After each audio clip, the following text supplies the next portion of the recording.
जनशक्ति Facebook live में आप लोगों का स्वागत है। सबसे पहले तो कार्ल मार्क्स की जयंती पर ये कार्यक्रम रखने के लिए मैं जनशक्ति के साथियों का हृदय से शुक्रिया अदा करता हूं और आप सब लोगों को कार्ल मार्क्स के जन्मदिन पर ढेर सारी शुभकामनाएं देता हूं। कार्ल मार्क्स के बारे में बात करते समय बहुत ही मुश्किल है, क्योंकि कार्ल मार्क्स के लेखन का और जीवन का जो दायरा है वो बहुत बड़ा है और वो इतना व्यापक है कि उसमें ये तय करना कहाँ से शुरू करें और कहाँ खत्म करें बहुत मुश्किल है, और वो भी एक छोटे से प्रोग्राम में। फिर भी हमें एक कुछ तस्वीर मार्क्स की पेश करने की कोशिश करूंगा कि कार्ल मार्क्स को क्यों हम लोग पसंद करते हैं या कार्ल मार्क्स को ये दुनिया क्यों पसंद करती है। ऐसा नहीं है कि कार्ल मार्क्स सिर्फ कम्युनिस्टों को ही अपील करते हैं, नहीं, ये गलतफहमी दिमाग से निकाल दें लोग।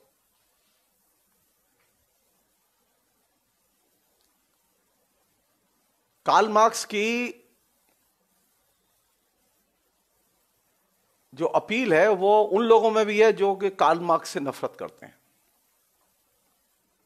या यूं कहें कि जो बुर्जुआजी है, जो पूंजीपति वर्ग के नुमाइंदे हैं, पूंजीवाद की हिमायत में आए दिन लिखते रहते हैं, पढ़ते रहते हैं, उन लोगों में भी मार्क्स की बहुत अपील है, वहां पर भी फैन है उसके। और अगर आप गौर करें तो बाइबल के बाद सबसे जो पॉपुलर किताब है सारी दुनिया में वो सिर्फ मार्क्स की किताब है। बाइबल जितनी बिकी है दुनिया में उससे ज्यादा कोई पुस्तक बिकी नहीं है, और कार्ल मार्क्स की पुस्तक जितनी बिकी है, मतलब मेरा इशारा कैपिटल की ओर है, उतनी कोई पुस्तक बिकी नहीं है। तो इससे एक चीज का तो अंदाजा लगता है कि सारी दुनिया में गीता नहीं कैपिटल जनप्रिय है।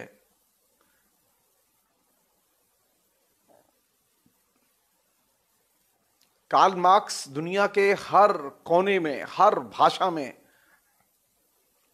पढ़े जाते हैं, उनके मानने वाले हैं, चाहने वाले हैं, उनके दृष्टिकोण से प्रभावित लोग हैं।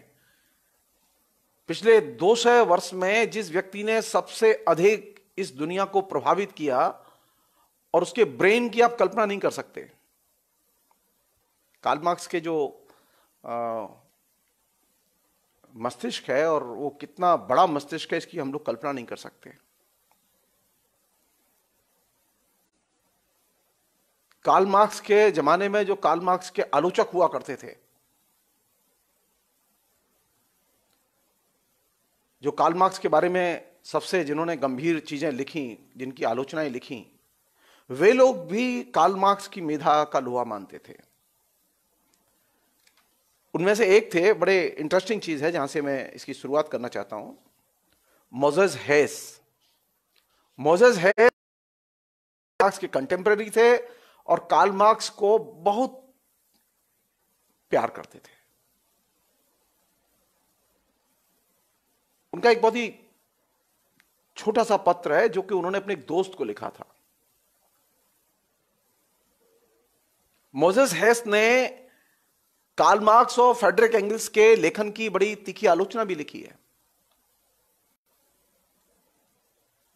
कार्ल मार्क्स जिस समय पीएचडी जमा कर चुके थे, डॉक्टरेट की, तो बोन में उनका एक लेक्चर था।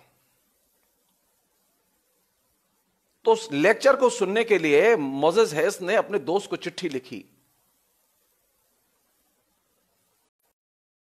और जब चिट्ठी लिखी उसमें मोजेस हेस ने अपनी जो इच्छा व्यक्त की कि मैं चाहता हूं कार्ल मार्क्स को, कि कार्ल मार्क्स मेरा फिलॉसफी का टीचर बने। आप इंटरनेट पर जाइए, मोजेस हेस टाइप कीजिए, आपको दिखाई देगा मोजेस हेस ने क्या लिखा है। कितना बड़ा इंटेलेक्चुअल था वो उस जमाने का। कम्युनिस्ट नहीं था वो, सोशलिस्ट जरूर था। उससे मार्क्स के विचार नहीं मिलते थे। उसने अपने दोस्त को चिट्ठी लिखी और चिट्ठी में उसने लिखा कि मैं ये चाहता हूं कार्ल मार्क्स फिलॉसफी का टीचर बने और मैं कार्ल मार्क्स को डॉक्टर कार्ल मार्क्स देखना चाहता हूं, वो लेक्चरर बने। मैं चाहता हूं कि मैं उससे पढ़ूं। मैंने अपने जीवन में ऐसा प्रतिभाशाली व्यक्ति नहीं देखा और शायद पृथ्वी पर भी ऐसा कोई प्रतिभाशाली पैदा नहीं हुआ। मोजेस हेस ने अपने दोस्त को लिखा कि अगर तुम उसे सुनने आओगे तो तुम पाओगे कि मोजेस हेस कह रहा है, जो कि बहुत ही इंपॉर्टेंट चीज है, कि आज की जो पीढ़ी है जर्मनी में, उसमें वो सबसे बड़ा मेधावी और जीनियस व्यक्ति है। और उसकी जीनियसनेस का अंदाजा इसी से लगाओ कि जिस समय मार्क्स बोलते हैं तो सारा जर्मनी सुनता है।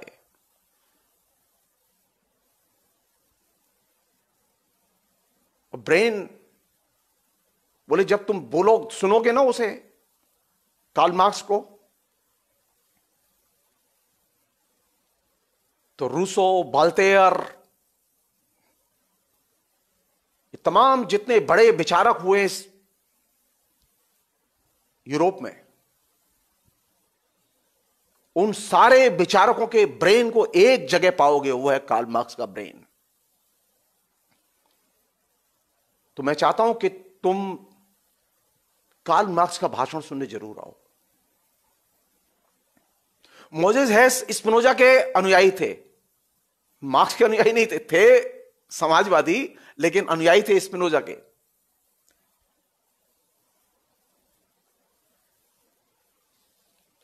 मोजेस हेस ने जो दूसरी बात कही, जो कि बहुत ही और भी ज्यादा अच्छी थी,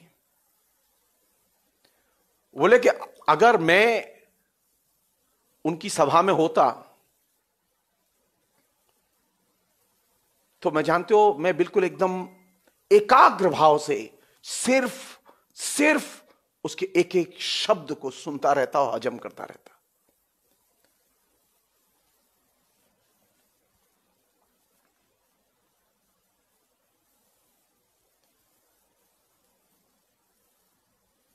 मैं चाहता हूं कि कार्ल मार्क्स को डॉक्टर मार्क्स के नाम से पुकारा जाए और वो मेरा टीचर बने। मैं उसकी क्लास करना चाहता हूं।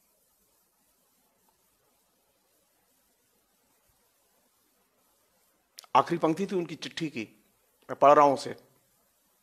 कल्पना करो, मोजेस अपने दोस्त को लिख रहे हैं, कल्पना करो तुमको रूसो, बाल्टेयर, हॉलवाक, लीसिंग, हाइने, हेगेल एक ही व्यक्ति में मिल जाएं, और वह एक व्यक्ति कौन होगा? Karl marks.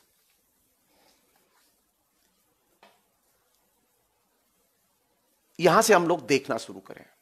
कार्ल मार्क्स का व्यक्तित्व साधारण एक व्यक्तित्व नहीं है। कार्ल मार्क्स के व्यक्तित्व के अनेक लेयर हैं और अनेक उसकी गुण हैं जिनसे हम लोग सीख सकते हैं।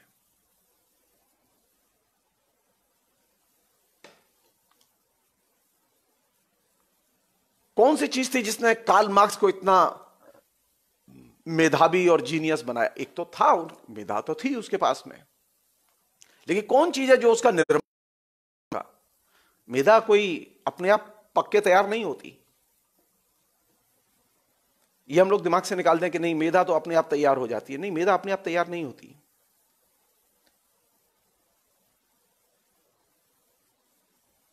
मेधा कम्युनिस्ट पार्टी के अंदर भी तैयार नहीं होती।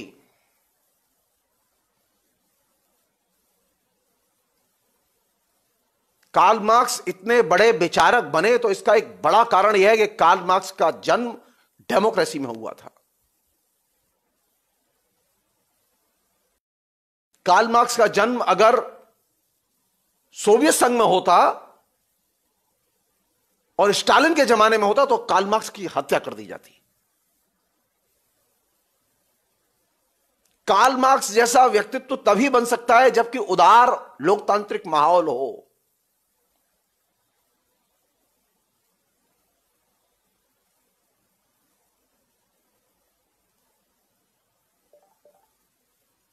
आप सारी जगह, सारी दुनिया में आप चले जाइए, लोकतंत्र के बारे में कार्ल मार्क्स ने जो लिखा है, कई वॉल्यूम हैं, सैकड़ों लेख लिखे हैं डेमोक्रेसी पर कार्ल मार्क्स ने। मैं खुद नहीं पढ़ पाया हूं अभी तक। बार बार कोशिश करता हूं कि पढ़ लूंगा, मौका ही नहीं लगता।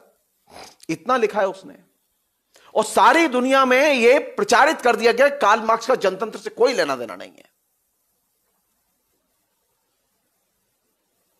Karl Marx by birth, by nature और बाय आउटलुक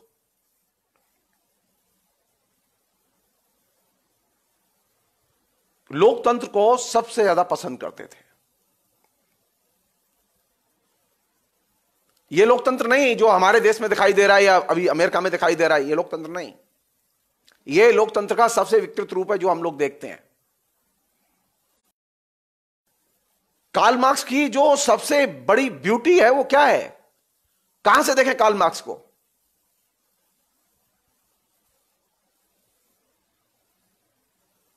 कोई चीज तो है जिसने कार्ल मार्क्स को इतना महान बनाया। जर्नलिस्ट ने कार्ल मार्क्स से पूछा था,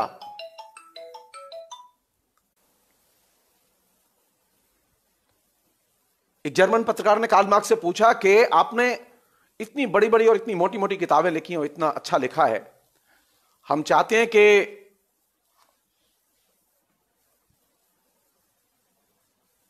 आप हमें संक्षेप में बताइए कि आपने जो लिखा है, मैं उसे पत्रकार के नाते में जनता को बताना चाहता हूं, अपने पाठकों को बताना चाहता हूं। आप मुझे यह बताइए कि मैं क्या बताऊं उनको कि आपने क्या लिखा है। मैं आपकी इतनी मोटी मोटी किताबें नहीं पढ़ सकता। और आपने इसमें क्या मौलिक लिखा है, यह बताइए। कार्ल मार्क्स ने जानते उस पत्रकार से क्या कहा? कि बोले कि मैंने मौलिक कुछ नहीं लिखा इसमें, मैंने सिर्फ इतना काम किया है कि पिछले 2500 वर्ष की जो मानव सभ्यता की, उसके ज्ञान की जो सबसे बड़ी उपलब्धियां हैं, जो महत्वपूर्ण चीजें, उनको मैंने सिर्फ आत्मसात किया और उसे पेश कर दिया है।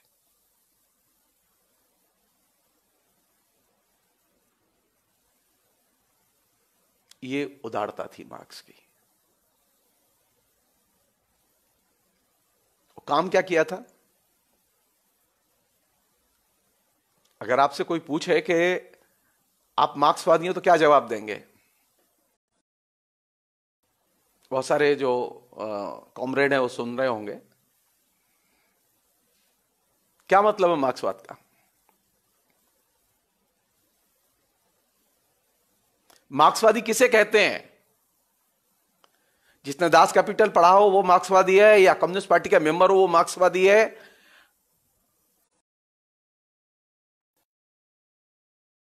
कम्युनिस्ट पार्टी का मेंबर हो लेकिन उसने मार्क्स की कोई किताब ही ना पढ़ी हो, ऐसे अनेक लोग हैं। मार्क्स के जमाने में भी थे।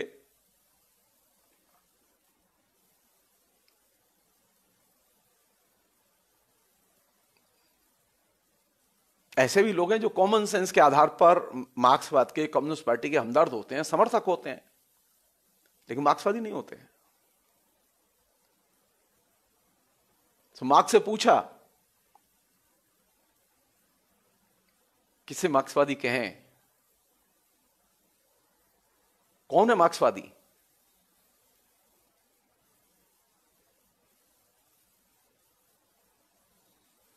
मार्क्सवादी वह जो कि विकल्प की खोज करे। एक अच्छे मार्क्सवादी के पास में कभी विकल्प खत्म नहीं होते। विकल्पहीन अवस्था में कभी मार्क्सवादी नहीं होता। एक अच्छा मार्क्सवादी वह जो विकल्प की खोज करे।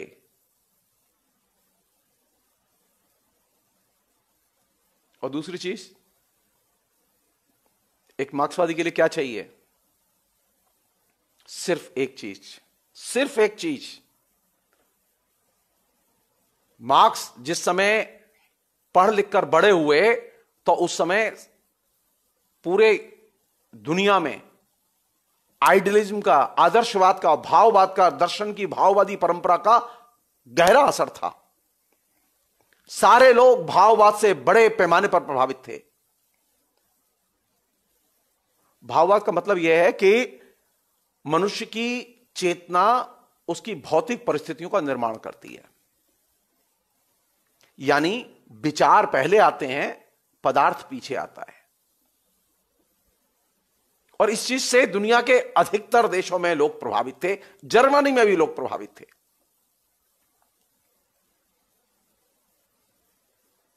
मार्क्स का सबसे बड़ा कंट्रीब्यूशन यही था, इसने उलट दिया, इसे जस्ट उलट दिया। मार्क्स ने कहा नहीं, विचार नहीं, मनुष्य की भौतिक परिस्थितियां या पदार्थ विचार को जन्म देता है। पदार्थ का जन्म विचार से नहीं होता, बल्कि पदार्थ से विचार का जन्म होता है।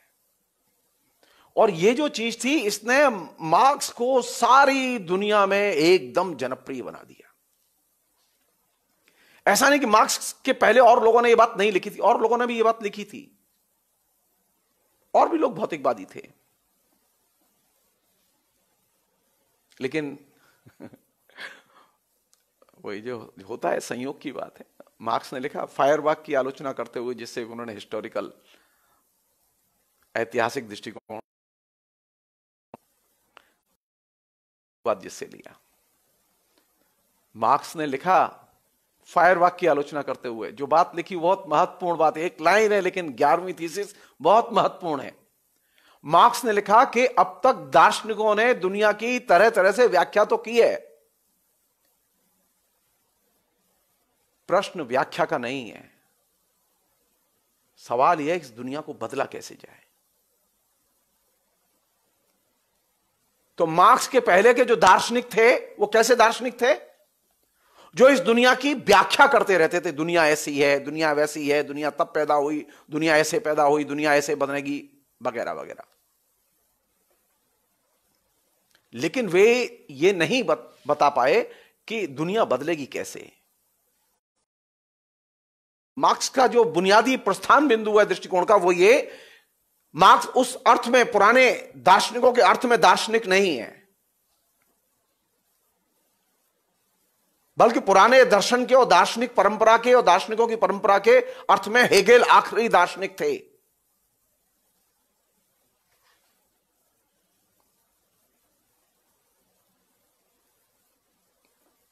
मार्क्स विचारधारा के समर्थक नहीं है। मार्क्सवाद कोई विचारधारा नहीं है।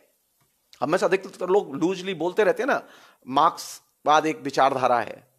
नहीं, मार्क्सवाद विचारधारा नहीं है। मैं जो चीज आपसे शेयर करना चाहता हूं, वो थी, बहुत ही सीरियसली इस चीज को लीजिएगा आप लोग। मार्क्स ने जब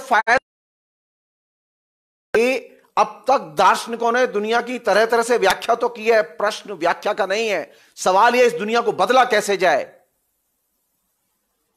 तो यहां पहला सवाल तो यही उठता है ना कि आखिर ये दार्शनिक दुनिया के परिवर्तन की व्याख्या क्यों नहीं कर पाए, परिवर्तन के बारे में क्यों नहीं बता पाए।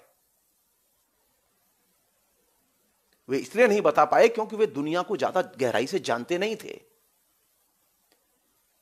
परिवर्तन के नियम को जानने के लिए, परिवर्तन की संभावनाओं को खोजने के लिए, जिस समाज में आप के रेशे रेशे की गहराई से आपके पास समझ हो, एक अच्छा मार्क्सवादी वह है जो कि अपने समाज को गहराई से जाने।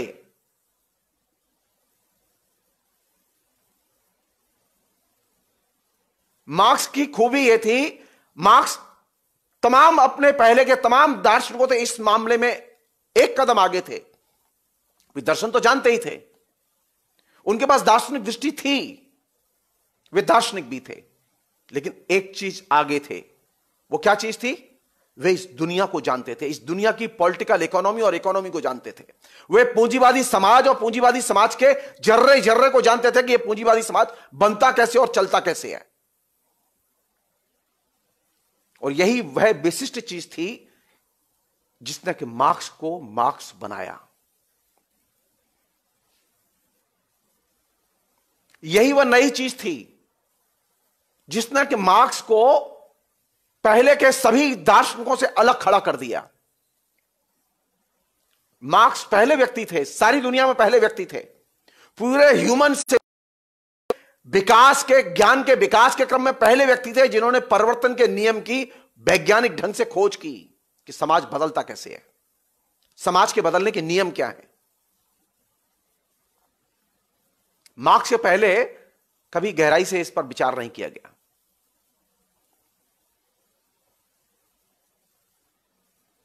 मार्क्स का पहला कंट्रीब्यूशन क्या है? मार्क्स का पहला कंट्रीब्यूशन यह है कि इस दुनिया को व्याख्या की नहीं, इस दुनिया को परिवर्तन की जरूरत है। आप जो भी कुछ जानते हैं, समझते हैं, सीखते हैं, किस लिए सीखते हैं? सिर्फ जानने के लिए? अरे व्याख्या के लिए तो सिर्फ जानना ही काफी है।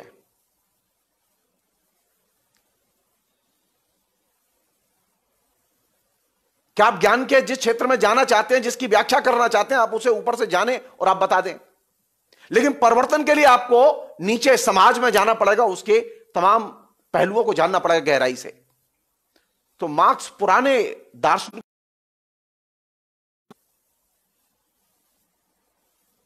मार्क्सवाद पुराने दर्शन की परंपरा के अर्थ में दर्शन नहीं है, बल्कि विज्ञान है। क्योंकि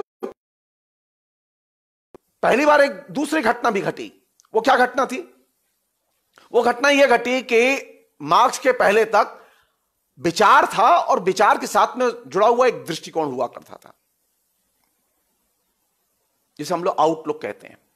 आइडिया और आउटलुक, ये दो चीजें थीं और वे प्रचलन में थीं, पहले से थीं।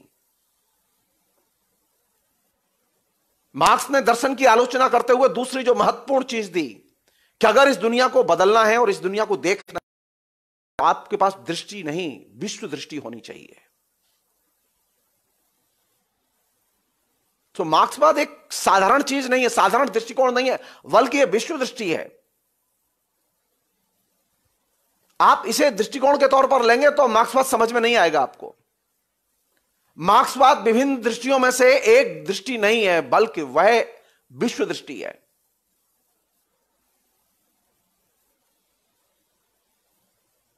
और इसका लक्ष्य क्या है? इसका लक्ष्य है सामाजिक परिवर्तन। तो जो लोग ये सोचते हैं कि मार्क्स ने क्या किया, मार्क्स ने कुछ नहीं किया। मार्क्स ने सिर्फ एक काम किया। मार्क्स के पहले तक सब लोग ये जानते थे और मानते थे दुनिया शाश्वत है और अपरिवर्तनीय है। सारे भाववादी आइडियलिस्ट दार्शनिक मानते थे, एक करता था, और जो परिवर्तन के नियम को मानते थे वो हाशिए पर थे, वो डोमिनेट नहीं करते थे। मार्क्स का तीसरा बड़ा कंट्रीब्यूशन, जिसने कि मार्क्स को बहुत बड़ा विचारक बनाया, उसने इस बात पर जोर दिया कि ये दुनिया बदली तो जाएगी, इसके अपने नियम भी हैं। और वो नियम कैसे हैं? ये दुनिया कैसे बदली जाएगी? बोले कि दुनिया तब बदली जाएगी जब तुम ये मानो कि दुनिया अपरिवर्तनीय या शाश्वत नहीं है। तो पहली बार परिवर्तन का नियम हर क्षेत्र पर लागू किया गया। वह साहित्य पर लागू किया गया, कलाओं पर लागू किया गया, वह राजनीति पर लागू किया गया। हर जीवन के हर क्षेत्र पर परिवर्तन के नियम को लागू किया गया, और इस बात को आज सारी दुनिया मानती है। मार्क्स में अगर मुझसे आप पूछें, सारी दुनिया शाश्वतवाद के सिद्धांत को नहीं मानती। यह दुनिया अपरिवर्तनीय और शाश्वत है, यह साहित्य अपरिवर्तनीय और शाश्वत है। इस सिद्धांत के मार्क्स के आने के बाद में दुनिया से छुट्टी हो गई, और यह मार्क्सवाद की सबसे बड़ी वैचारिक विजय थी। मार्क्स ने लिखा, सारी चीजें बदल सकती हैं, लेकिन परिवर्तन का नियम नहीं बदल सकता। सारी चीज परिवर्तनीय है, लेकिन परिवर्तन का नियम परिवर्तनीय नहीं है। परिवर्तन का नियम रहेगा। कबीलाई समाज की जगह सामंती व्यवस्था आ सकती है, सामंती व्यवस्था की जगह पूंजीवाद आ सकता है, पूंजीवाद की जगह समाजवाद आ सकता है, समाजवाद के बाद में आप साम्यवाद में जा सकते हैं। व्यवस्थाएं बदल सकती हैं, परिवर्तन का नियम रहेगा। परिवर्तन का नियम एकमात्र नियम है जो अपरिवर्तनीय है।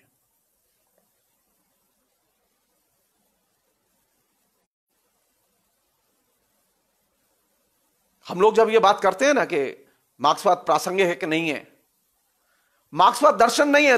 मार्क्सवाद दर्शन होता तो फिर वो दर्शन की परंपराओं में एक दर्शन होता। मार्क्सवाद साइंस, विज्ञान की कसौटी क्या है? विज्ञान की कसौटी है यथार्थ। कार्ल मार्क्स ने इस बात पर जोर दिया, उसी विचार को मानो जिसकी यथार्थ में परीक्षा कर सको, जिसे यथार्थ की कसौटी पर कस सको, और जो यथार्थ की कसौटी पर खरा उतरे उस विचार को एक्सेप्ट करो। उन्होंने अपनी भी अनेक धारणाएं, मार्क्स ने अनेक धारणाएं रिजेक्ट कर दी क्योंकि वे यथार्थ की कसौटी पर खरी नहीं उतरी। मार्क्स ने एक ही चीज मैसेज के तौर पर दी पढ़ने लिखने वालों के लिए, और यह साइंस है।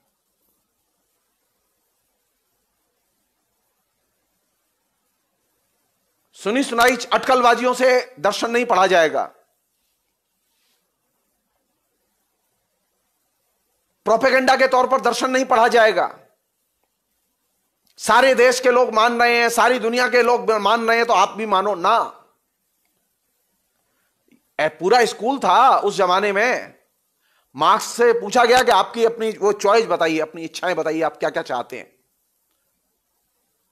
तो जानते हैं मार्क्स की जितनी पसंद की चीजें थी, जो मार्क्स चाहते थे, उसमें से एक चीज थी जो सबसे महत्वपूर्ण चीज थी। मार्क्स ने कहा कि जो कुछ भी कहा जाए उस सब पर संदेह करो, जो कुछ भी लिखा गया है, जो कुछ भी बताया गया है, सब पर संदेह, डाउट्स एवरीथिंग।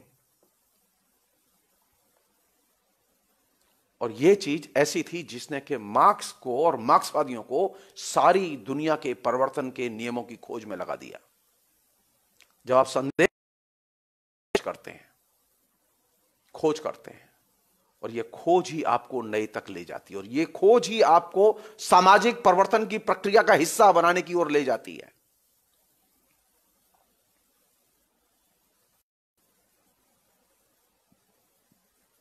एक और चीज है जो कि बहुत ही इंटरेस्टिंग है और वो ये कि जो लोग इस तरह से सोच रहे हैं कि मार्क्सवाद प्रासंगिक है कि नहीं है, अप्रासंगिक है कि नहीं है,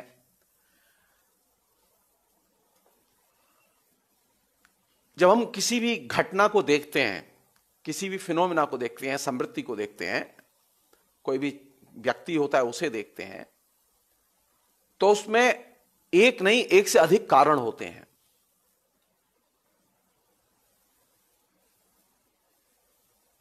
हमारी यह जिम्मेदारी है कि हम उसमें से प्रमुख कारण की खोज करें या प्रमुख कारक की खोज करें।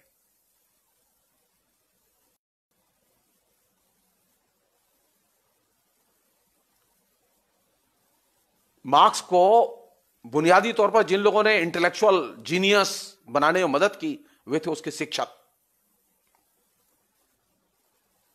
जिनसे मार्क्स पढ़े, बचपन में स्कूल में पढ़े। और दूसरे थे उनके फादर। मार्क्स के घर में बहुत अच्छी लाइब्रेरी थी। मार्क्स को सारी बेहतरीन किताबें अपने पिता की लाइब्रेरी से पढ़ने को मिली, और मार्क्स के पिता बहुत बड़े वकील ही नहीं थे, बल्कि बहुत बड़े इंटेलेक्चुअल भी थे, पढ़े लिखे आदमी थे।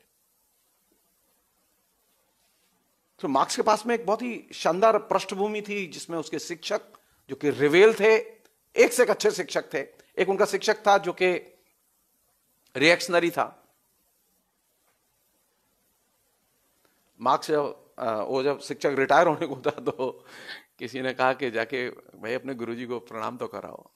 मार्क्स नहीं गए, बोले बहुत रिएक्शनरी, मैं नहीं जा सकता, मैं हलो करने नहीं जाऊंगा। बाकी जो शिक्षक थे बड़े मेधावी थे मार्क्स के। तो अगर आपको संयोग से मेधावी शिक्षक मिल जाएं, और ऐसे शिक्षक मिल जाएं जो बाई नेचर, स्वभाव से रिवेल हों, तो जाहिर है कि विद्यार्थियों की फिर कमी नहीं रहेगी रिवेल बनने की।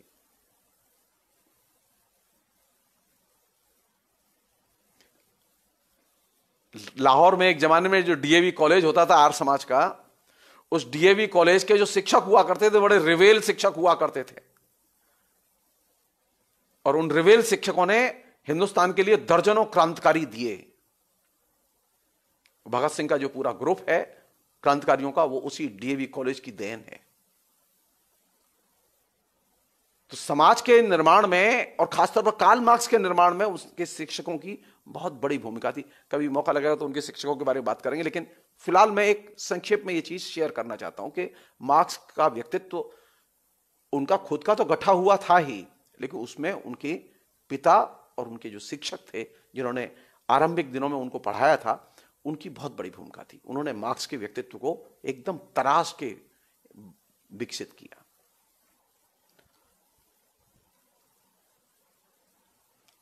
लोग पूछते हैं ना कि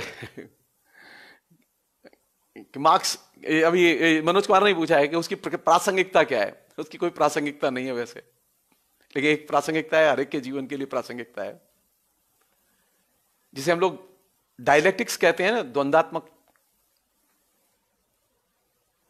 तो डायलेक्टिकली कैसे सोचते हैं हम लोग? किसी भी घटना का पूर्वापर संबंध होता है, पहले भी किसी चीज और आगे भी। पूर्वापर संबंध के आधार पर जब आप चीजों को देखते हैं तो आप डायलेक्टिकली देखते हैं।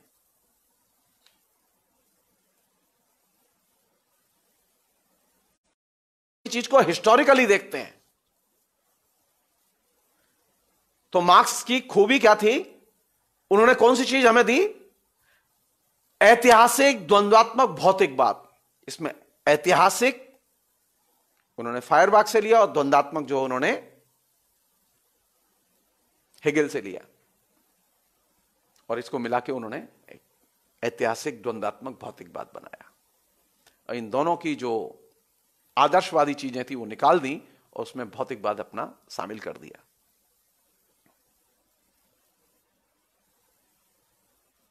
और ऐतिहासिक द्वंद्वात्मक भौतिकवाद है क्या?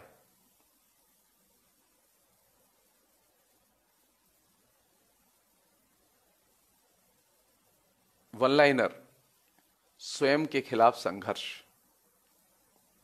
आप जो हैं, आप निरंतर अपने स्व के खिलाफ लड़ें, स्व को बदलें। मार्क्सवाद क्या है? निरंतर स्व के परिवर्तन की प्रक्रिया का नाम है मार्क्सवाद। मार्क्सवाद कोई दास कैपिटल खरीद के लाके घर में रखने का काम नाम नहीं है। वो भी एक काम है, पढ़ा जा सकता है, मार्क्स की किताबें लाई जानी चाहिए, उन्हें पढ़ा जाना चाहिए। लेकिन मार्क्स का मतलब यह है, मार्क्सवाद का मतलब यह है कि आप स्वयं को बदलें और निरंतर बदलें, और स्वयं के बारे में ज्यादा से ज्यादा क्रिटिकल रहें। जब आप स्वयं क्रिटिकल होंगे तो आप समाज के बारे में भी क्रिटिकल होंगे।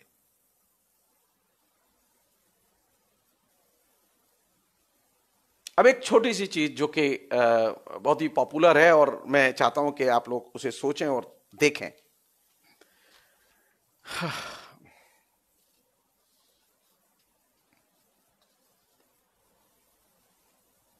हमारे यहां एक नया स्कूल पैदा हुआ है जिसमें बहुत सारे लोग हैं।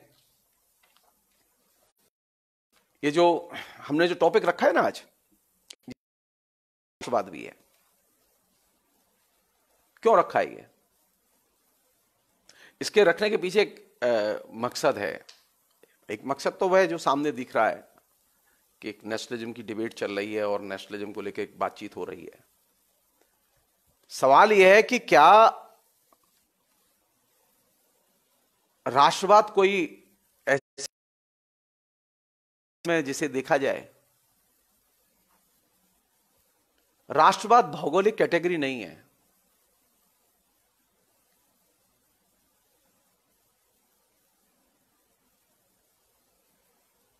राष्ट्रवाद का मतलब है, मार्क्स के यहां वह एक वर्गीय धारणा है।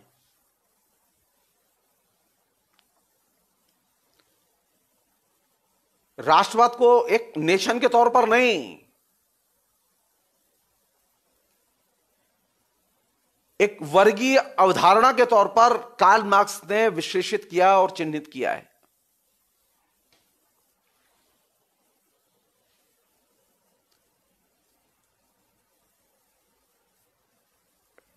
राष्ट्रवाद का एक वर्ग है, क्लास है। राष्ट्रवाद क्या है? एक क्लास, एक कॉन्सेप्ट नहीं है खाली। जो लोग सोच रहे हो कि ये कॉन्सेप्ट है और इसका इस्तेमाल अभी आरएसएस के लोग कर रहे हैं या कुछ और लोग कर रहे हैं, राष्ट्रवाद कॉन्सेप्ट नहीं है खाली, बल्कि मार्क्स की नजर में ये क्या है? ये क्लास कॉन्सेप्ट है, क्लास है, वर्ग है। इसके पीछे एक वर्ग है।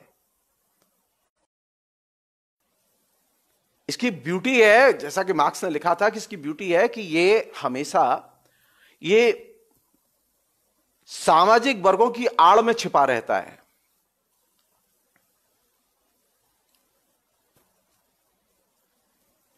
मार्क्स ने जब राष्ट्रवाद की चर्चा की है तो वो अलगाववाद के संदर्भ में चर्चा की है, एलिनेशन।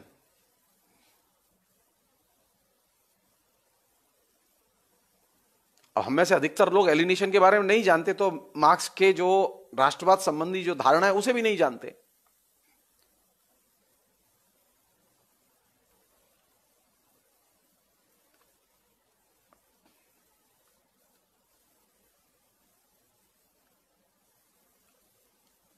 अलगाव के संदर्भ में मार्क्स ने लिखा कि में इस नेशनलिज्म की ब्यूटी है कि वह निजी की जो जिंदगी की विशेषताएं हैं उनको सामूहिकता की आड़ में छिपाए रखता है।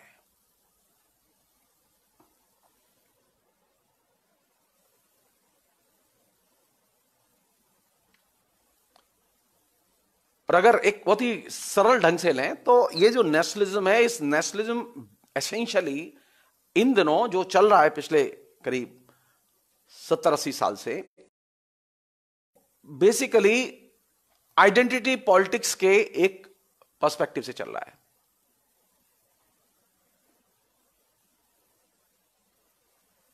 आइडेंटिटी पॉलिटिक्स के संदर्भ में विकास इसका सबसे ज्यादा हुआ है।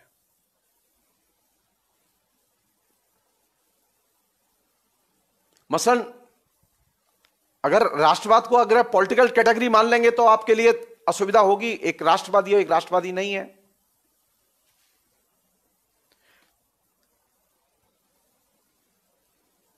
शत्रु फिक्स है। फिर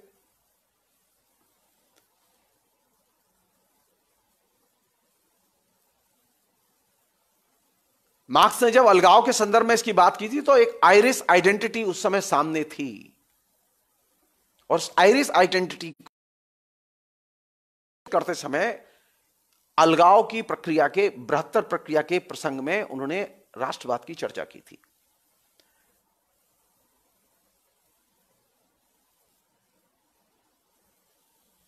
और जब उन्होंने आयरिश आइडेंटिटी के संदर्भ में राष्ट्रवाद की चर्चा की तो आयरिश आइडेंटिटी के संदर्भ में उन्होंने यूरोपीय पूंजीवाद को उसका संदर्भ घोषित किया था।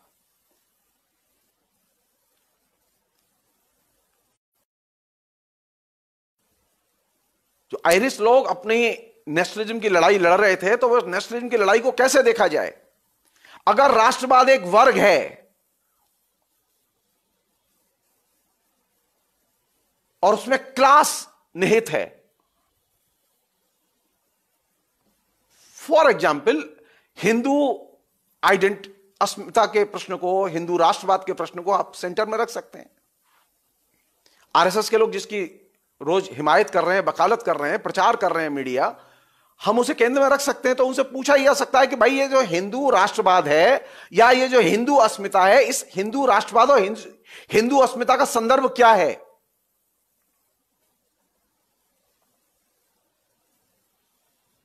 हिंदू राष्ट्रवाद और हिंदू अस्मिता का संदर्भ है भारतीय पूंजीवाद। भारतीय पूंजीवाद के संदर्भ के बिना यह राष्ट्रवाद समझ में नहीं आएगा। अब हो क्या रहा है कि बात तो हो रही है हिंदुत्व, हिंदू राष्ट्रवाद, लेकिन कैटरिंग पे बात नहीं हो रही, कैटरिंग के संदर्भ में बात नहीं हो रही।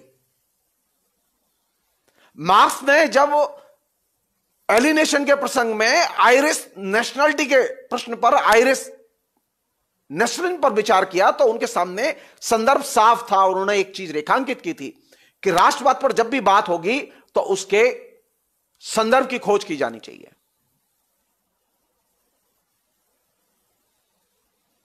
आयरिश राष्ट्रवाद का संदर्भ था यूरोपीय पूंजीवाद, उसी तरह हिंदू राष्ट्रवाद का संदर्भ है भारतीय पूंजीवाद। भारतीय पूंजीवाद के संदर्भ के बिना हिंदू राष्ट्रवाद समझ में नहीं आएगा आपको। भारतीय पूंजीवाद के संदर्भ के बिना आपको आइडेंटिटी पॉलिटिक्स ये दलित का प्रश्न, स्त्री का प्रश्न, जेंडर के सवाल, ये समझ में ही नहीं आएंगे। हमने एक ऐसा डिस्कोर्स पैदा किया है पिछले दिनों में, और ये यही नहीं, वो फ्रांस में भी है, जर्मनी में भी है, ब्रिटेन में भी है, ऐसे लोग रहे हैं जो कि कैपिटलिज्म के संदर्भ में नेशनलिटी की प्रॉब्लम को या नेशनलिज्म की प्रॉब्लम को वो देखते ही नहीं है। पूंजीवाद के संदर्भ में वो लिंग की समस्या को देखते ही नहीं है, सेक्सुअलिटी के सवालों को देखते ही नहीं है। आप किसी स्त्रीवादी से बात कीजिए, आप किसी दलित से बात कीजिए। डॉक्टर अंबेडकर के जानते हैं दृष्टिकोण की सबसे बड़ी वीकनेस क्या है? जाति की इतनी बड़ी मीमांसा, जाति शोषण के खिलाफ में इतना लिखने के बावजूद सबसे बड़ी कमजोरी क्या है? कि वो भारतीय पूंजीवाद के संदर्भ में जाति को नहीं देखते। आइडेंटिटी की पॉलिटिक्स का, चाहे वो जाति की हो, चाहे वो लिंग की हो, चाहे वो धर्म की हो, जैसा कि ये आरएसएस के लोग कर रहे हैं, इन सभी किस्म के आइडेंटिटी के रूपों की पॉलिटिक्स का संदर्भ है इंडियन कैपिटलिज्म, भारतीय पूंजीवाद। भारतीय पूंजीवाद के संदर्भ को आप जितना खकोरेंगे, जितना विश्लेषित करेंगे, जितना इसकी गहराई में जाएंगे, आप अस्मिता के रूपों को उतना ही उधेड़ते चले जाएंगे।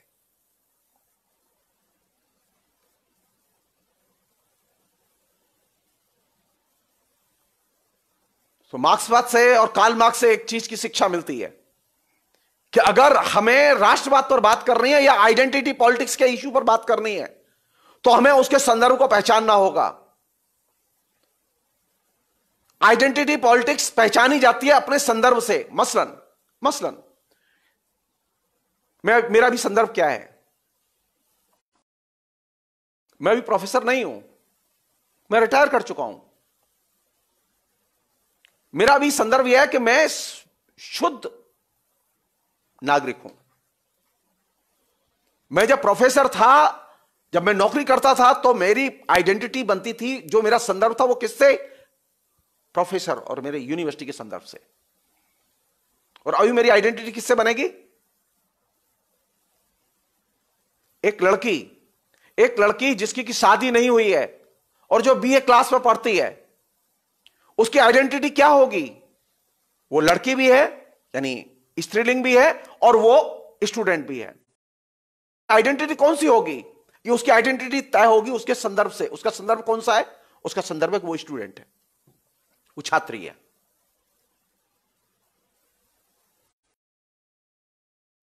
कुछ साल बाद बड़ी हुई, उसकी आइडेंटिटी शिफ्ट होगी कि नहीं होगी? हां, उसकी आइडेंटिटी शिफ्ट हुई, क्योंकि वो पत्नी बन गई, उसने पढ़ना छोड़ दिया। पढ़ने छोड़ने के बाद में वो कॉलेज में या यूनिवर्सिटी में पढ़ाने लगी, तो उसकी आइडेंटिटी क्या होगी? उसकी आइडेंटिटी शिक्षक की होगी। कार्ल मार्क्स ने जिस चीज पर जोर दिया था, जिसको कि समझने की जरूरत है, वो यह कि आइडेंटिटी बदलती रहती है संदर्भ के हिसाब से। क्योंकि आपका संदर्भ शिफ्ट करता रहेगा तो आइडेंटिटी भी शिफ्ट करती रहेगी। इसलिए यह कहा गया कि एक व्यक्ति में एक नहीं अनेक आइडेंटिटी होती हैं।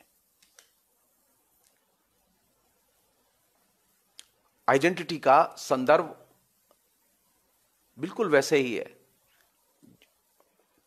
जैसे आप प्याज है ना, तो प्याज की एक एक परत खोलते जाइए, अल्टीमेटली आप पाएंगे प्याज पूरी गायब हो गई, कुछ बचेगा नहीं अंत में। आइडेंटिटी की जितनी आप परत खोलते जाएंगे, ये आइडेंटिटी के जितने भी रूप विकसित किए गए हैं, ये सारे के सारे रूप धराशायी हो जाएंगे और सिर्फ एक ही चीज बचेगी, मनुष्य। सो नेशनलिज्म पर बात करते समय, राष्ट्रवाद पर बात करते समय, राष्ट्रवाद के जो भारतीय राष्ट्रवाद के जो संदर्भ है, वह कौन सा संदर्भ है? वह है भारतीय पूंजीवाद।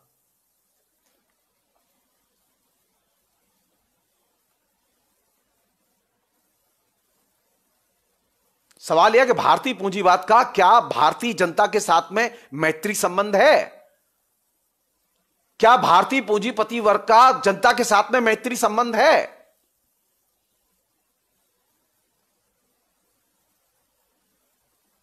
भारतीय पूंजीपति वर्ग का भारतीय जनता के साथ में मैत्री संबंध नहीं है, बल्कि हितों की टकराहट नहीं, बल्कि वे एक दूसरे के शत्रु हैं।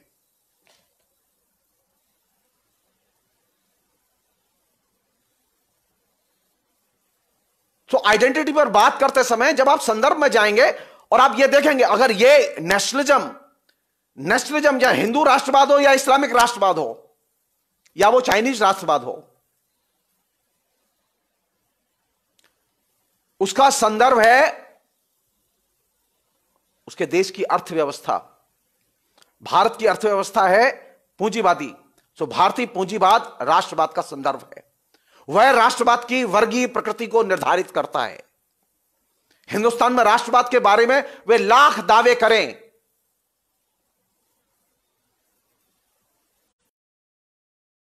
के दलाल नहीं है, उनकी कोई नहीं सुनेगा,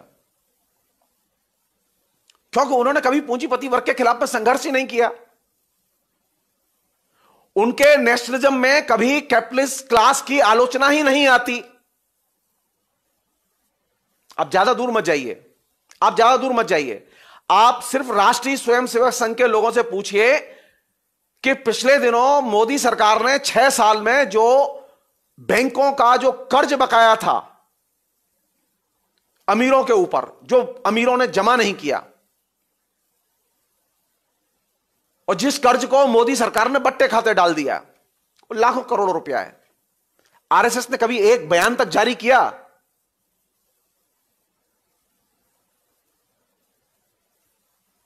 एक बयान कभी जारी किया कि आपने ऐसा क्यों किया? आप आरएसएस के किसी भी लेखक की, किसी भी विचारक की किताबें उठाइए,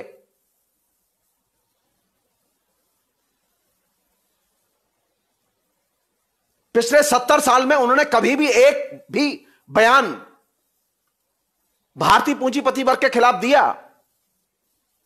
नहीं, वो नहीं दे सकते, क्योंकि नेशनलिज्म एक क्लास कैटेगरी है, और क्लास कैटेगरी का मतलब है कैपिटलिस्ट क्लास की कैटेगरी है। नेशनलिस्ट कभी भी कैपिटलिस्ट क्लास के खिलाफ नहीं जाएगा, बल्कि वो कैपिटलिस्ट क्लास की सेवा करेगा। नरेंद्र मोदी जो कर रहे हैं वो ठीक कर रहे हैं आरएसएस के हिसाब से, क्योंकि उनका काम ही है कैपिटलिस्ट क्लास की सेवा करना। आप उनसे ये उम्मीद क्यों करते हैं कि वो मजदूरों की देखभाल करेंगे? आप ये उम्मीद क्यों करते हैं किसी भी राष्ट्रवादी से कि वो किसानों के बारे में सोचेगा, किसानों की मांगों को उठाएगा? वो नहीं सोचेगा, क्योंकि वह राष्ट्रवादी है। यह उसकी क्लास कैटेगरी की भूमिका है।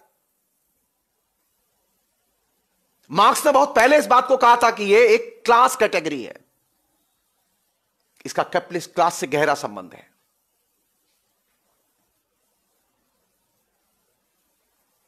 मेरे कहने से कभी भी, फिर मैं रिपीट कर रहा हूं इस बात को, किसी भी रंगत के राष्ट्रवादी हों,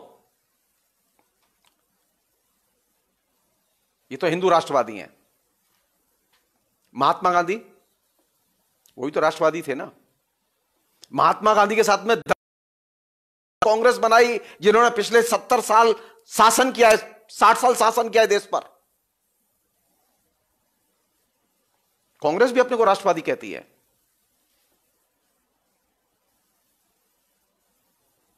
कांग्रेस ने क्या पूंजीपति वर्ग के खिलाफ में कदम उठाए? नहीं। नेशनलिज्म चाहे वो हिंदू वाला हो, चाहे वो सेकुलर वाला हो, और चाहे वो चाइनीज कलर का हो। चाइनीज भी बहुत राष्ट्रवादी हैं, भयानक राष्ट्रवादी हैं। चाइनीज राष्ट्रवादी को चाइनीज कैपिटलिस्ट क्लास दिखाई नहीं देती। वो चाइनीज कैपिटलिस्ट क्लास की कभी आलोचना नहीं करता। भारत के विभिन्न रंगत के जो राष्ट्रवादी हैं, वे राष्ट्रवादी कभी भी कैपिटलिस्ट क्लास की और कैपिटलिस्ट सिस्टम की आलोचना नहीं करते। एकमात्र वामपंथी हैं, मार्क्सवादी हैं, जो ये कहते हैं कि हम अंतरराष्ट्रीयतावादी हैं, हम देशभक्त हैं, हमें राष्ट्र से प्रेम है। वे राष्ट्रवादी नहीं कहते अपने को।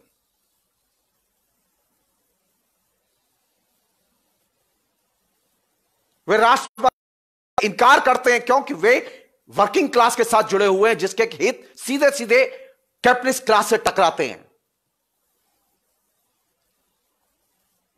वे सीधे सीधे कहते हैं कि हम मजदूरों और किसानों के हितों की नुमाइंदगी करते हैं। तो अगर आप रिकॉर्ड, सिर्फ व्यवहार में रिकॉर्ड उठा के देखिए, कौन राष्ट्रवादी है और कौन राष्ट्रभक्त है। हमारे बीच में दो कैटेगरी हैं, कांग्रेस से लेके बीजेपी तक राष्ट्रवादियों की कैटेगरी है, इसमें सिर्फ रंग का फर्क है। ऐसा नहीं है कि कांग्रेस की सरकार थी तो सांप्रदायिक दंगे नहीं होते थे, कांग्रेस की सरकार थी तो वो सांप्रदायिक फैसले नहीं लेती थी। नहीं, कांग्रेस ने दर्जनों सांप्रदायिक फैसले लिए हैं, मैं उसके डिटेल्स में नहीं जाना चाहता। मैं जो चीज कहना चाहता हूं वो ये कि राष्ट्रवाद की कैटेगरी एक क्लास कैटेगरी है, और ये क्लास कैटेगरी किसके साथ जुड़ी हुई है? भारतीय पूंजीवाद और भारतीय पूंजीपति के संदर्भ के साथ जुड़ी हुई है ये कैटेगरी।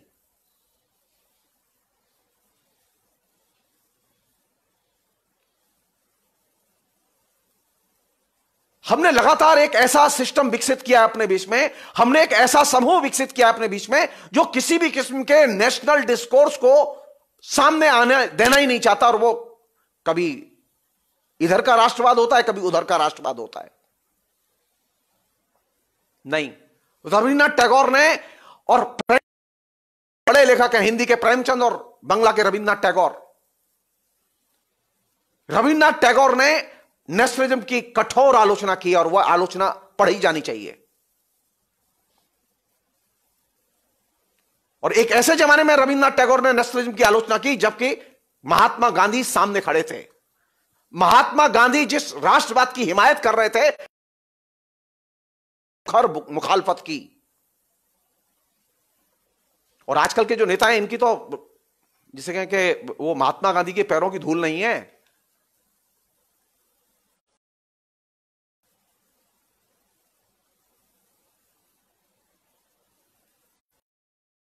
जोड़ देते हैं कि हम जो कह रहे हैं उसे मानो, नहीं मानोगे तो जेल में डाल देंगे।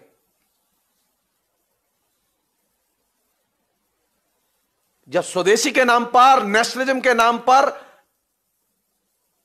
विदेशी वस्त्रों की होली जलाई जा रही थी और नेशनलिज्म की आवाज बुलंद की जा रही थी, लाखों लोग हिंदुस्तान के आंदोलन में शामिल हो रहे थे, उस समय रविन्द्रनाथ टैगोर ने तीखी आलोचना की थी गांधी की कि यह राष्ट्रवाद खतरनाक है।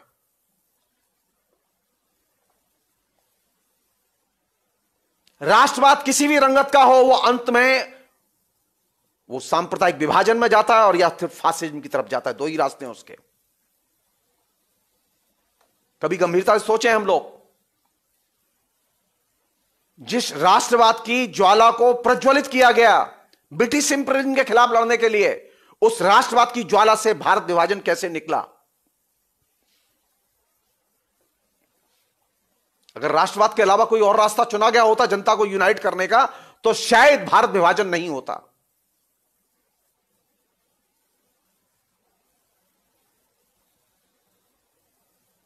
एक और चीज है जो कि मैं शेयर करना चाहता हूं, क्योंकि प्रसंग उठ चला है तो उसको अपने तरीके से देखना चाहिए हमें।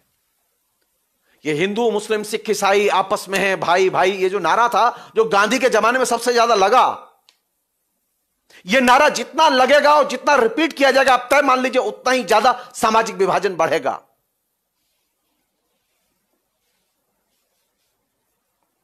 क्योंकि जब आप ये नारा लगाते हैं तो आप करते हैं जो कि आपको नहीं करना चाहिए। आप समाज को धार्मिक इकाइयों में बांट कर देखते हैं।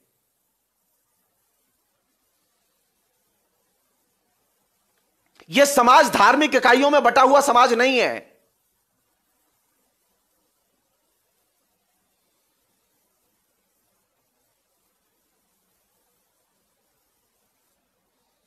आप अगर बांट कर देखेंगे तो तय है कि इसमें विभाजन होगा, और हुआ। गांधी के रहते हुए विभाजन हुआ।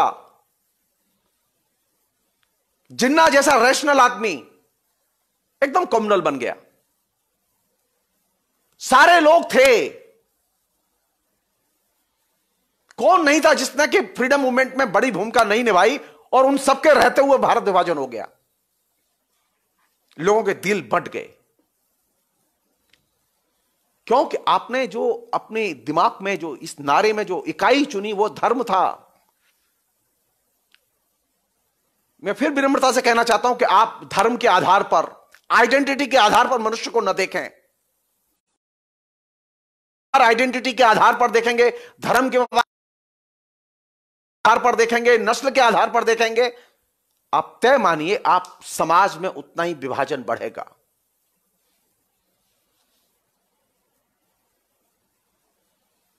नेशनलिज्म को अगर आप कैटलिन के संदर्भ में देखेंगे, उसकी एक वैचारिक चौकी के तौर पर देखेंगे, तो आपको नेशनलिज्म अलग दिखाई देगा। नेशनलिज्म को अगर कैटलिन से अलग करके देखेंगे तो वो एक अलग चीज दिखाई देगी। राष्ट्रवाद पर कोई भी बहस पूंजीवाद के संदर्भ के बिना नहीं हो सकती।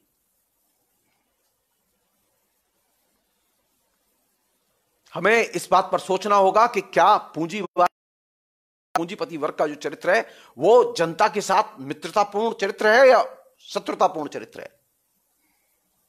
70 साल का अनुभव यही बताता है कि जनता के साथ में पूंजीपति वर्ग के हित मिलते नहीं है, बल्कि उनमें हितों की टकराहट है, वे एक दूसरे के वर्ग शत्रु हैं।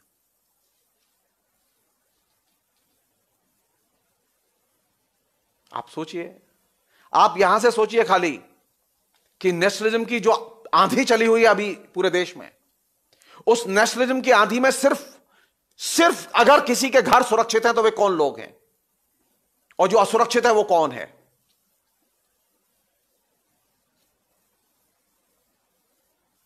मुझसे अच्छा उत्तर आपके पास है, आपके अनुभव में है। तो नेशनलिज्म पर बात करते समय यह चीज जरूरी है कि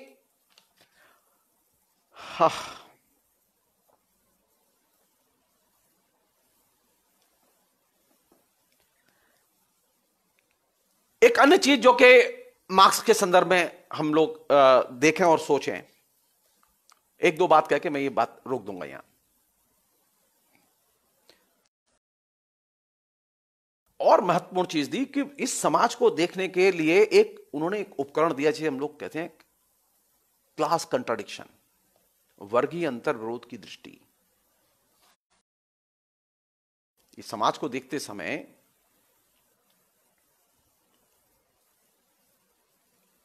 ये जो समाज का जो निर्माण की जो प्रक्रिया है उसमें अंतर विरोधों की बहुत बड़ी भूमिका है। आप अंतर विरोधों को जितना अच्छा पहचानेंगे, उनका जितना विश्लेषण करेंगे, आप मुक्ति की धारणा, लिबरेशन की धारणा आप उतनी ही बेहतर बना पाएंगे। कंट्राडिक्शंस के बारे में हमारी जितनी समझ साफ होगी,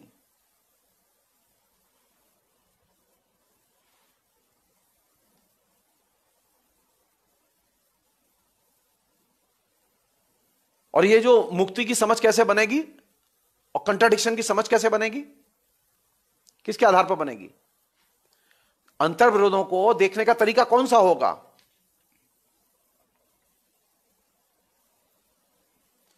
मसलन आप, छोटी सी बात है, जो हिंदू राष्ट्रवाद की हिमायत कर रहे हैं उनसे यह पूछो कि हिंदुओं में शोषण है कि नहीं है। अगर शोषण है तो शोषण कौन कर रहा है?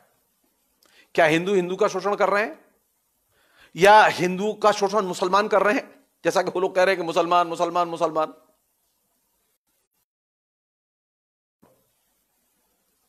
या जो लोग ये कहते हैं कि हमें आइडेंटिटी में हमारी, देखिए स्त्रियां बहुत हैं, फेमिनिस्ट हैं, कभी मौका लगेगा तो फेमिनिस्ट पे बात करूंगा, स्त्रीवाद पे बात करूंगा, मैं आपसे स्त्री पे भी बात करूंगा। मैं स्त्री की शत्रु कौन है? पुरुष। स्त्री का शोषण कौन करता है? हिंदू का शोषण कौन करता है? अगर स्त्री की शोषक स्त्री है तो आप सोच के देखिएगा कि ये कहां तक, कितनी दूर तक ले जाएगी ये बात आपको। अगर मनुष्य, हिंदुओं का शोषक कौन है? सामाजिक अंतर विरोध के आधार पर देखने की पद्धति हमें पहली चीज जिस पर नजर डालने के लिए मजबूर करती है वो यह कि हम ये देखें कि आखिर किसका शोषण हो रहा है और कौन शोषण कर रहा है। एक्सप्लॉयटेशन उसके सेंटर में है। हिंदू का शोषण मुसलमान नहीं कर रहे हैं या मुसलमानों का शोषण हिंदू नहीं कर रहे हैं। शोषण कोई और कर रहा है जिसे आप पहचानना नहीं चाहते।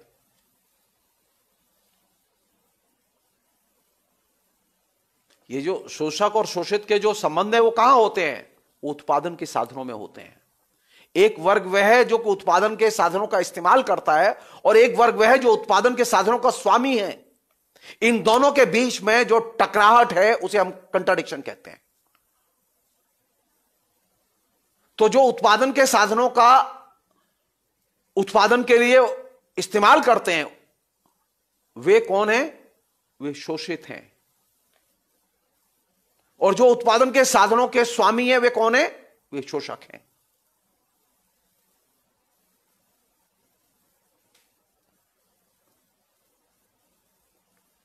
हिंदुस्तान में दो ही वर्ग हैं, तीसरा वर्ग नहीं है।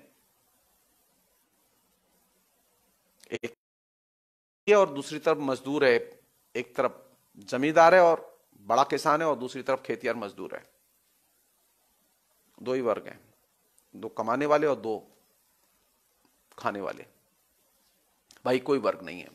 बाकी जितने भी वर्ग हैं, सामाजिक इकाइयां हैं, वे सब इसके या उसके साथ होंगी।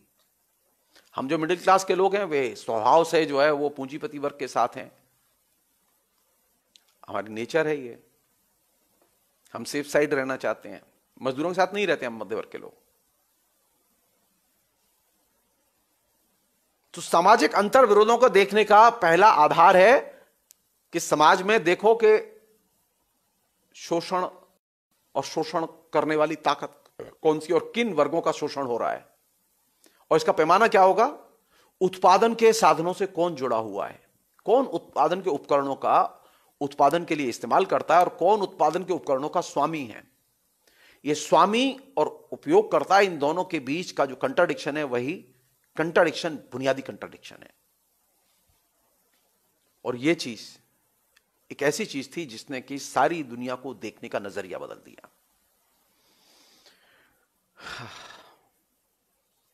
मार्क्स के पहले तक और कम्युनिस्ट मैनिफेस्टो लिखे जाने के पहले तक एक चीज थी, लोग जानते थे और मानते थे कि सारी दुनिया में जो सभ्यता का इतिहास है उसमें भाईचारे का इतिहास रहा है, मित्रता का इतिहास। हम लोग सब मिल बांट के रहे हैं। वसुधैव कुटुंबकम, वो है ना पुरानी धारणा जिसका खूब ये आरएसएस वाले और दूसरे लोग इस्तेमाल करते हैं। ये समाज कभी परिवार की तरह नहीं रहा, आज भी नहीं है। ये दिमाग से निकाल दें हम लोग।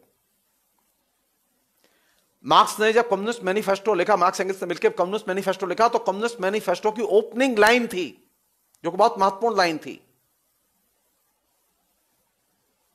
ओपनिंग लाइन यह थी कि अब तक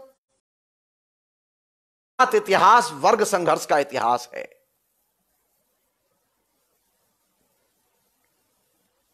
अगर ज्ञात इतिहास वर्ग संघर्ष का इतिहास है तो यह जो अब तक पढ़ा गया और पढ़ाया गया कि ज्ञात इतिहास सिर्फ भाईचारे का इतिहास है, ये गलत है।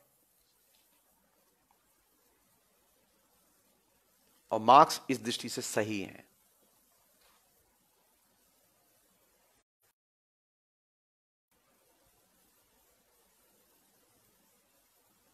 जब मार्क्स ने कम्युनिस्ट मैनिफेस्टो लिख लिया था ना, तो दुनिया में कहीं पे भी कोई उसे छापने के लिए तैयार नहीं था। तो एक गए गुजरे एक रद्दी से पब्लिशर को मार्क्स ने तैयार किया। उसने बहुत रद्दी से कागज पे कम्युनिस्ट मैनिफेस्टो तैयार किया, छापा और छापने के बाद बिका। और फिर बिकने के बाद में तो उसके कहानी अलग है।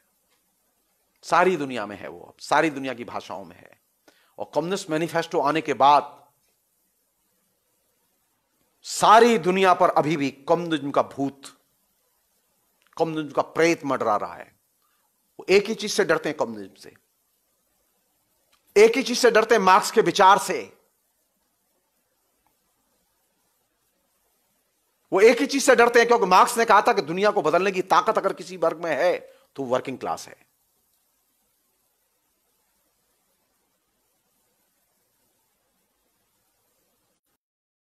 क्या करेंगे? डेमोक्रेसी में पार्टिसिपेट करते समय हम लोग क्या करेंगे?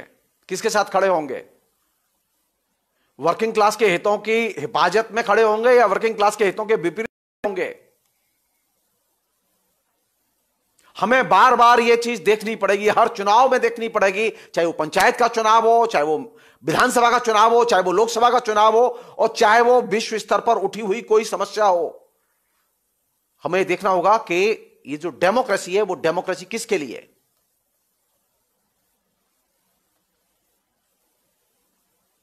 डेमोक्रेसी का मतलब मार्क्स के यहां डेमोक्रेसी थी बहुमत का शासन, बहुमत के समाज के लिए।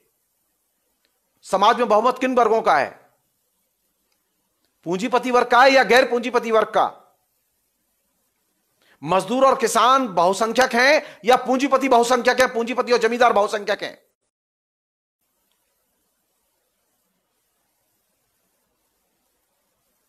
लोकतंत्र में बहुसंख्यक मजदूर और किसान हैं, इसलिए लोकतंत्र में जब भी प्रोग्राम बनेगा, जब भी वोट डाला जाएगा, और खासतौर पर वे लोग वोट डालेंगे जो कि मार्क्स को मानते हैं, तो उनकी परीक्षा यहां एजेंडे के साथ है या नहीं है।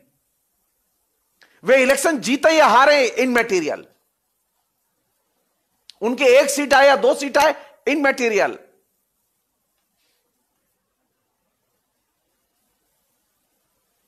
सिर्फ ये जो लोकतंत्र है, जो फ्रेंच रिवॉल्यूशन के गर्व से पैदा हुआ था, ये जो समानता, बंधुत्व और लोकतंत्र का जो नारा जो फ्रेंच रिवॉल्यूशन ने दिया था, जहां से ये तमाम बुर्जुआ देशों में और हमारे देश में भी जो लोकतंत्र आया, उस लोकतंत्र की धुरी क्या है?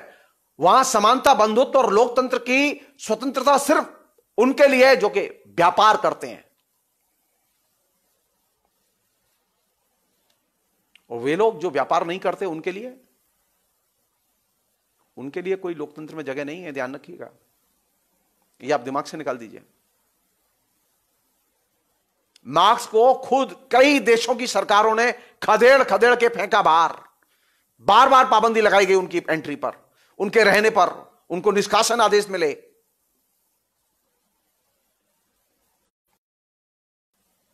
और आदमी कैसे थे वो? व्यक्तिगत तौर पर आदमी कैसे थे?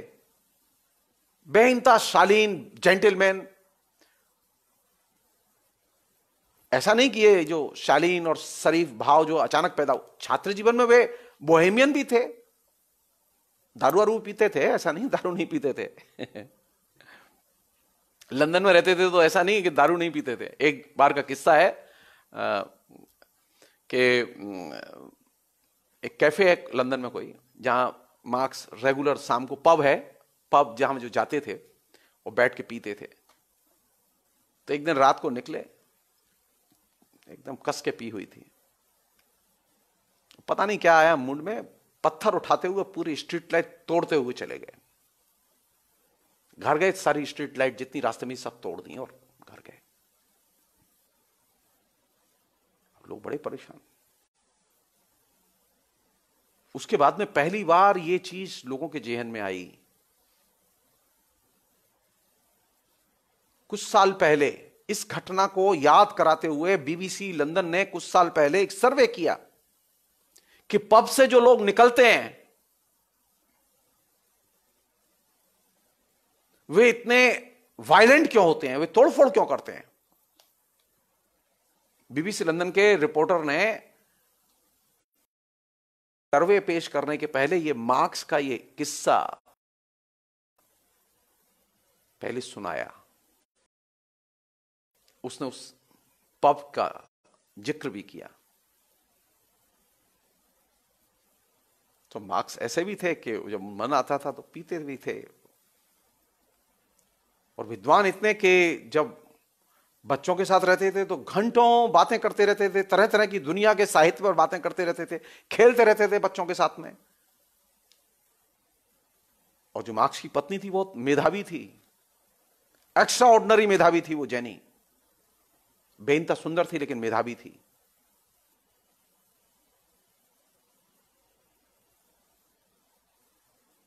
वो बहुत अच्छा नाटक का रिव्यू लिखती थी अखबारों में।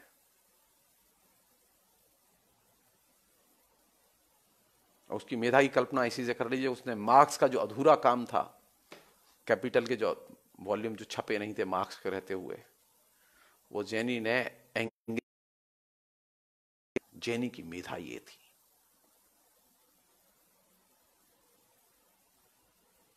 मार्क्स लंदन में रहे 30 साल तक, लोगों से नहीं मिलते थे। मार्क्स के पास समय ही नहीं होता था। आसपास के लोग भी नहीं जानते थे यहाँ कोई एक कार्ल मार्क्स रहता है जो इतना बड़ा विद्वान है और दुनिया का सबसे बड़ा ब्रेन है, कोई नहीं जानता था। तो बाद में उनके मरने के बाद पता चला लोगों को, और जब मरे तो उसके बाद उनकी मुर्दनी में कोई लोग नहीं थे, ज्यादा गिनती के लोग थे। लेकिन आज दुनिया का कोई व्यक्ति नहीं, आधुनिक काल में समाज विज्ञान में, ह्यूमैनिटीज में, नेचर में, प्रकृति विज्ञान में, एनवायरमेंटल साइंस में, सारी दुनिया के लोग आज जानते हैं क्लास स्ट्रगल पर बात नहीं कर रहे, कैपिटलिज्म की मीमांसा पर बात, मार्क्स के नेचर संबंधी लेखन को लेकर जो लंबे समय तक लोगों को मालूम ही नहीं था, प्रकृति के बारे में, पर्यावरण के बारे में जो मार्क्स ने गंभीर काम किया था, जिसको लोग नहीं जानते, उसकी सबसे ज्यादा यूरोप चर्चा कर रहा है। और सारी यूरोप की सरकारें मार्क्स की गाइडलाइन के आधार पर सोच रही हैं और नीतियां बनाने के लिए मजबूर हैं। मार्क्स कहीं नहीं है, कम्युनिस्ट पार्टी कहीं नहीं है, लेकिन मार्क्स के विचार, मार्क्स का इंपैक्ट हर जगह है। ये अभी हाल में जो 2007 में जो मंदी आई, बड़े पैमाने पर विश्वव्यापी मंदी आई, उस विश्वव्यापी मंदी में जानते हैं सबसे ज्यादा कौन सी पुस्तक बिकी? कैपिटल। कैपिटल का खासतौर पर 3rd वॉल्यूम। सारी दुनिया में सर्वे किया गया कौन सी किताब सबसे ज्यादा बिक रही है, तो मालूम पड़ा एक ही किताब सबसे ज्यादा बिक रही है, हर आदमी, हर विचारधारा के व्यक्ति उसे खरीद रहा है, वो है कैपिटल। और 2007 के बाद में धड़ाधड़ आईएमएफ की और विश्व बैंक की जो रिपोर्ट्स आई, उसमें लगातार मार्क्स को उद्धृत किया गया। 150 साल बाद, पौने 200 साल बाद, आज भी मार्क्स बार बार पूंजीवादी जो विचारक हैं, जो सिद्धांतकार हैं, उनको जब अंधेरा दिखाई देता है तो वो रोशनी के लिए मार्क्स की तरफ भागते हैं। उन्हें कीन्स और एडम स्मिथ नजर नहीं आते। आप रिपोर्ट उठाइए विश्व बैंक की, आपको वहां कोटेशंस मिलेंगे। आप लेखन उठाइए उन लोगों का। मार्क्स आज भी सारी दुनिया के इंटेलेक्चुअल्स के सामने सबसे बड़ी चुनौती है। किस बात के लिए? समाजवादी व्यवस्था बनाने के लिए? जी नहीं, जी नहीं। मार्क्स की सिर्फ एक इच्छा थी, एक इच्छा थी कि आधुनिक मनुष्य के अंदर परिवर्तन की आकांक्षा का एक तरह से बिगुल बजाया जाए। लोग ये समझें और जानें कि वो अपने को बदल सकते हैं, इस दुनिया को भी बदल सकते हैं। और ये जो कंट्रीब्यूशन था मार्क्स का, ये अनपैरेलल कंट्रीब्यूशन था। इसने उनको भी प्रभावित किया जो मार्क्स को जानते थे, उनको भी प्रभावित किया जो मार्क्स को नहीं जानते थे, जिन्होंने मार्क्स नहीं पढ़ा था। तो मार्क्सवाद वहां पर भी मिलेगा आपको। जैसा कि मैंने शुरू में अनुरोध किया था आपसे, मार्क्सवादी कौन? अच्छा मार्क्सवादी वह जो विकल्प खोज सके।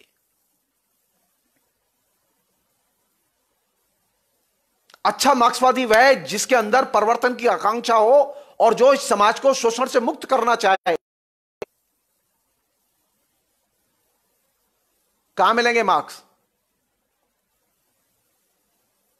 मजदूर के यहां, किसान के यहां, कैपिटलिस्ट के यहां कहां मिलेंगे मार्क्स? मार्क्सवाद किसे कहते हैं? मार्क्सवाद विश्व दृष्टि है, दुनिया को देखने का नजरिया और दुनिया को बदलने का नजरिया, दुनिया को बदलने का विज्ञान। उसका वर्ग से कोई संबंध नहीं है। एक व्यक्ति हो सकता है जो कार से उतरा हो, फ्लाइट से चलता हो, लेकिन उसके पास में मार्क्सवादी विश्व दृष्टि हो। तो मार्क्सिज्म का संन्यासवाद से कोई संबंध नहीं है, प्लीज। मार्क्स सबसे ज्यादा सादगी पसंद व्यक्ति थे। मार्क्सवाद का मतलब है दुनिया को देखने का नजरिया, और यह नजरिया किसी के भी पास हो सकता है। इसलिए कार्ल मार्क्स के लिए हमारी सबसे अच्छी श्रद्धांजलि क्या होगी, उसके लिए सबसे बड़ा हमारा तरफ से गुलदस्ता क्या होगा, वो ये कि हम दुनिया को दृष्टि से नहीं, विश्व दृष्टि के आधार पर देखें। और आखिरी चीज, और बहुत ही इंपॉर्टेंट चीज जो मुझे बहुत पसंद है, मार्क्स की सबसे अच्छी चीज क्या है? मार्क्स और एंगल्स की दोस्ती देख के यार ईर्ष्या आती है मन में, बहुत ही बहुत बेचैनी होती है कि काश मेरे पास भी एक कोई एंगल्स जैसा दोस्त होता। सारी दुनिया में मित्रता में आदर्श मित्रता मानी जाती है मार्क्स एंगल्स की, अनपैरेलल। कि अगर हम इस समाज में रहते हैं तो हमें दोस्तों की जरूरत होती है, तो दोस्ती कैसी होनी चाहिए? दोस्ती होनी चाहिए मार्क्स एंगल्स जैसी।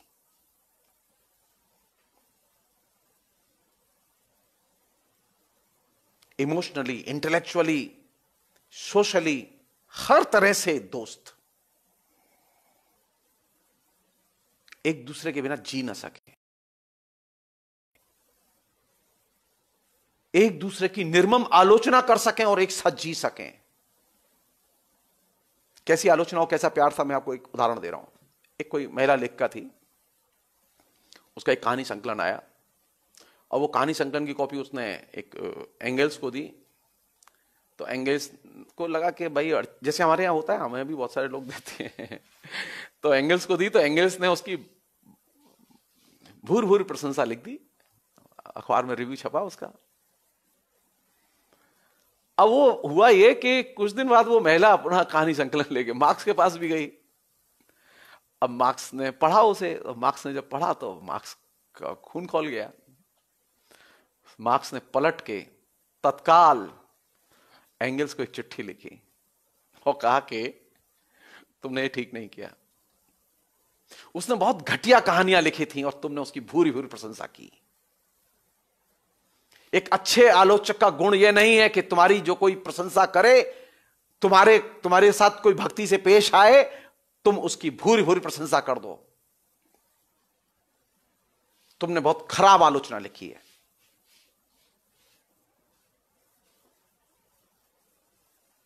दोस्त कैसे? जो एक दूसरे की निर्मम आलोचना कर सकें और एक दूसरे से जान से ज्यादा प्यार करें। नई दोस्ती बने तो कैसी बने? नई दोस्ती बने पर विचारधारा के आधार पर नहीं, विवेक के आधार पर, इमोशनल बॉन्डेज और उसमें विश्व दृष्टि आधार हो। मार्क्स एंगल्स के मित्रता का आधार था उनकी दोनों की विश्व दृष्टि का एक होना। हम लोग करते क्या है? हम लोगों की दारू की दोस्ती होगी, खाने की दोस्ती होगी, नाते रिश्तेदारी की दोस्ती होगी, संसार भर की दोस्ती होगी, लेकिन विश्व दृष्टि के बीच में दोस्ती नहीं होगी।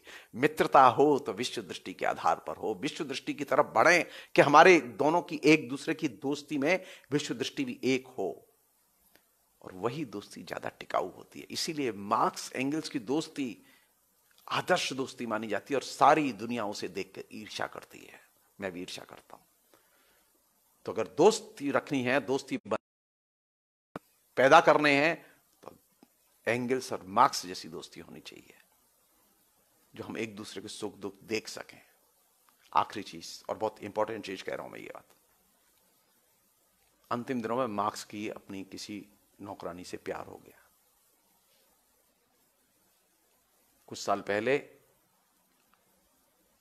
जो वे दस्तावेज जो कभी देखे नहीं गए मार्क्स की देखते समय, एक रिसर्च स्कॉलर ने उन सबको खोजा, पढ़ा, समृद्ध किया, नई जीवनी लिखी और पाया कि एक नौकरानी से मार्क्स को प्रेम हो गया। उस नौकरानी से बच्चा भी था, एक लड़का था। मार्क्स बहुत परेशान हुए। तो जानते हैं, एंगल्स ने सारी जिम्मेदारी अपने ऊपर ले ली। बोले तुम मार्क्स के बारे में मत बोलना प्लीज। दोस्त हो तो ऐसा कि अपने दोस्त के सारे दुख, लांछन, कष्ट भी अपने ऊपर ले लिए। मित्रता ऐसी होनी चाहिए। इसलिए मार्क्स का जो कंट्रीब्यूशन है वो यही नहीं है कि उन्होंने दुनिया के बारे में एक वैज्ञानिक क्रिटिसिज्म विकसित किया। मार्क्स समाजवादी नहीं थे।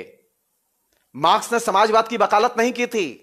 मार्क्स ने वैज्ञानिक समाजवाद की वकालत की थी, साइंटिफिक सोशलिज्म की बात की थी। जो मार्क्सवादी हैं वे वैज्ञानिक समाजवाद के पक्षधर हैं। समाजवाद के पक्षधर तो बीजेपी के लोग भी हैं, वे भी गांधीवादी समाजवादी हैं। समाजवाद का पक्षधर तो हिटलर भी था। समाजवाद के पक्षधर काल्पनिक समाजवादी भी थे। मार्क्स इनमें से किसी भी कोटि का समाजवादी नहीं है। कार्ल मार्क्स और उनके अनुयायी सिर्फ वैज्ञानिक समाजवाद के पक्षधर हैं। कार्ल मार्क्स ने जब समाजवाद पर लिखा तो उन्होंने वैज्ञानिक समाजवाद की दृष्टि से लिखा और वैज्ञानिक समाजवाद नाम दिया उसका। तो मुझे अगर चाहिए तो क्या चाहिए? वही साइंटिफिक सोशलिज्म चाहिए, सोशलिज्म नहीं चाहिए। ये जो आपने ट्रेजेडियां देखी हैं समाजवादी देशों में, वो समाजवाद की ट्रेजेडियां है, वो साइंटिफिक सोशलिज्म नहीं है।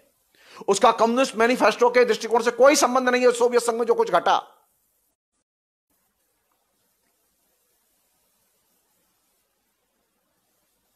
हम दिमाग से निकाल दें कि नहीं वो तो मार्क्स के ही खाते में जाएगा, क्योंकि मार्क्स के नाम पर बात जब बार बार होती है तो एट्रोसिटीज की बात आती है, जुल्मों की बात आती है और समाजवादी व्यवस्था के जुल्मों की बात आती है। तो इस बात को हम लोग साफ कर दें अपने दिमाग में। मार्क्स ने कभी भी कम्युनिस्ट पार्टी के एक छत्र शासन की हिमायत नहीं की, उसके बारे में कभी नहीं लिखा। मार्क्स ने कहीं पर भी सर्वहारा के तानाशाही के पक्ष में नहीं लिखा। टेरी गिल्टन ने लिखा है इस बात को। टेरी गिल्टन जो बहुत बड़े मार्क्सवादी आलोचक है, उन्होंने इस बात को रेखांकित किया है कि मार्क्स ने जब डिक्टेटरशिप ऑफ प्रोलेटेरिएट की बात की थी तो वह उस जमाने में लोकतंत्र के लिए जाना जाता था। वह कॉन्सेप्ट वो संविधान के उल्लंघन के लिए नहीं जाना जाता था। हम जिसे अधिनायक बात कहते हैं, जिसे डिक्टेटरशिप कहते हैं, वह संविधान के उल्लंघन से जुड़ी हुई धारणा है। मार्क्स संविधान के उल्लंघन के पक्ष में नहीं थे।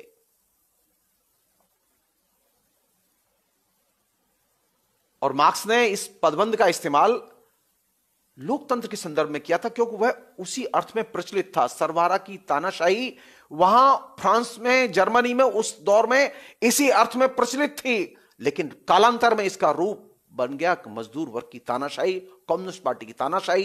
कम्युनिस्ट पार्टी की डिक्टेटरशिप से मार्क्स के दृष्टिकोण का कोई लेना देना नहीं है। जिन लोगों ने मार्क्सवाद पर काम किया है, जिन्होंने कम्युनिस्ट मैनिफेस्टो पर काम किया है, सारी दुनिया के लोग इस बात पर एक मत हैं। इसलिए प्लीज मार्क्स के खाते में समाजवादी व्यवस्थाओं के जुल्म न डाले जाए। मार्क्सवाद शुद्ध, प्योर मानवतावाद की उच्चतम अवस्था है। उसने मनुष्य के अधिकारों को हर स्थिति में सुरक्षित करने की तरफ ध्यान दिया और उसकी हिमायत की। इसलिए मार्क्सवाद पर बात करते समय, मार्क्सवाद के पक्ष में खड़े होते समय हमें यह चीज ध्यान रखनी चाहिए कि मार्क्सवाद एकदम उच्च मानवीय मूल्यों के लिए समर्पित वैज्ञानिक दृष्टिकोण है। वह समाज को बदलने का साइंस है, वह एक विश्व दृष्टि है। आज के दिन मार्क्स के लिए बस इतना ही। Thank you.